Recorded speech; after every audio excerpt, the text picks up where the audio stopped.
இங்கே பாருங்கள், எங்கள் ஊரில் இருக்கிற பவானி ஆற்றுல இன்றைக்கி தண்ணீர் அதிகமாக வருது. ஏன்னா மழைகள் அதிகமாக பெய்யறங்காட்டி பார்த்திங்கன்னா தண்ணி பார்த்திங்கன்னா ரொம்ப நிறையாவே வந்துட்டுருக்குது. அதோட வெங்காயத்தாமரை இதழ்கள் பார்த்திங்கன்னா ஆத்தோரம் இருந்ததில் இன்றைக்கி அடிச்சிட்டு வருது. தண்ணி வேகமாக போகிறங்காட்டி பாருங்கள்.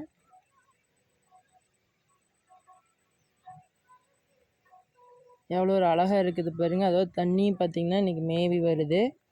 நல்லாவே தண்ணி மேலே வந்துட்டு இருக்குது. இன்றைக்கெலாம் ஆற்றுல இறங்கினோம்னா நம்மளைய இழுத்துட்டு போயிடும். அந்த அளவுக்கு தண்ணி இன்றைக்கி அதிகமாகவே வருது பாருங்கள்.